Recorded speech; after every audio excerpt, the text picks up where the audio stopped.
ये काफी काम की वीडियो होने वाली है। और अगर कोई भी आपका ऐसा लीडर है जो आपकी टीम में है लेकिन एक्टिव नहीं है, इनएक्टिव हो चुका है, पैसिव मोड में चला गया, काम नहीं कर रहा, तो आज की इस वीडियो को ऐसे सारे लीडर्स के पास जरूर शेयर कर दीजिएगा, जरूर पहुंचा दीजिएगा। सबसे पहले समझते हैं कि असली आजादी क्या है। क्या देश का आजाद हो जाना ही असली आजादी है? पहला सवाल है मेरा। दूसरा, क्या जिस देश में कुछ ही दिनों पहले लोगों की जिंदगी को पैसों के सामने कुछ ना समझा गया हो, क्या आप इसे असली आजादी कहेंगे?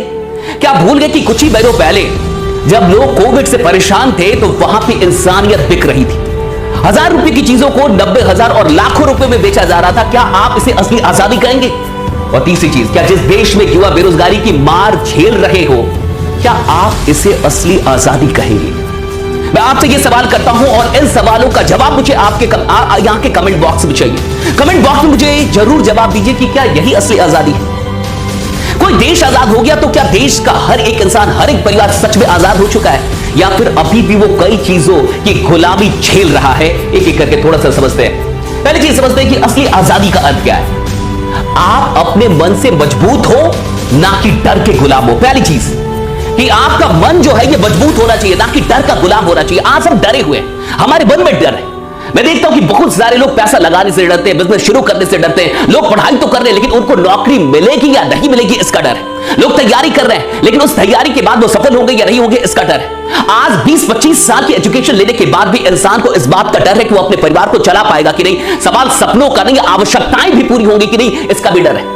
आज लोगों को डर है कि आज वो अगर नौकरी कर रहे हैं तो उनकी नौकरी कब चली जाएगी उनको नहीं पता। उनकी नौकरी से उनके वेतन को कब कम कर दिया जाएगा उनको नहीं पता। क्या ये डर नहीं है? देखिए, अगर आप डर के अंदर जिंदा हैं तो आप गुलाम हैं। इसे असली आजादी नहीं कहते। असली आजादी वो है जहां डर ना हो।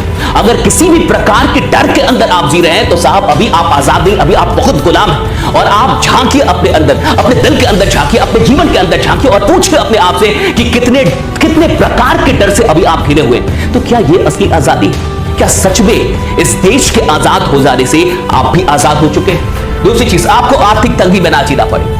असली आजादी का यह मतलब है कि आपको आर्थिक तंगी में ना जीना पड़े।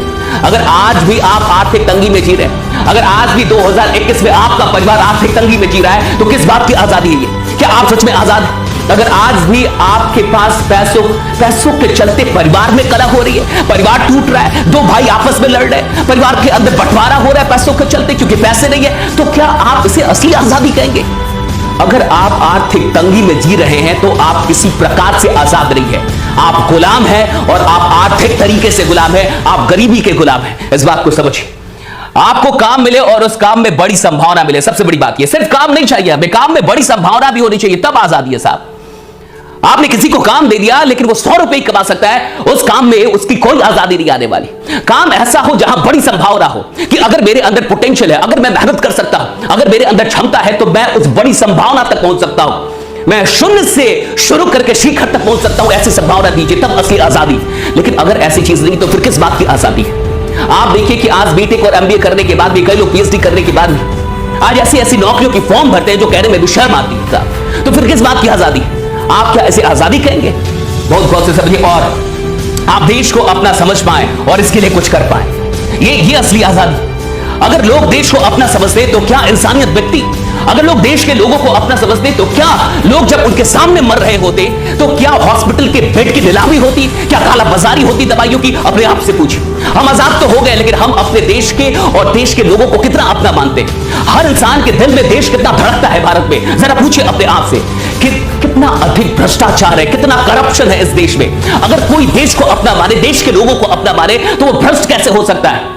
अगर कोई भी इंसान इस देश को, कोई भी पदाधिकारी, कोई भी उच्च स्तर पे, ऊंचे पद पे बैठा नेता या फिर पदाधिकारी अगर अपने देश को अपना मानेगा तो अपने ही लोग को कैसे ठग सकता है वो? क्या इसे आप असली आजादी कहेंगे? हम अंग्रेजों से आजाद हो चुके हैं लेकिन क्या सच में इसे ही हम असली आजादी कहेंगे? क्या अभी भी हम गुलाम नहीं है? कई तरीकों से गुलाम नहीं है। हमारी मानसिक सोच इतनी गिरी हुई है कि हम अपने देश को अपना नहीं मानते, अपने लोगों को अपना नहीं मानते, तभी तो उन्हें ठगते हैं, तभी तो भ्रष्ट होते हैं। तो फिर क्या इसे आप आजादी कहेंगे? हम किस प्रकार की एजुकेशन को ले रहे हैं, हमें कैसी शिक्षा मिल रही है, हम किस प्रकार के लोग बनाए जा रहे हैं, हमारी मानसिक जो वृद्धि वो कैसी है, हमारा दिल कैसा है, कितनी पवित्रता है हमारे दिल में, और क्या यही आजादी है? और अगर यही आजादी है तो ये बकवास आजादी है।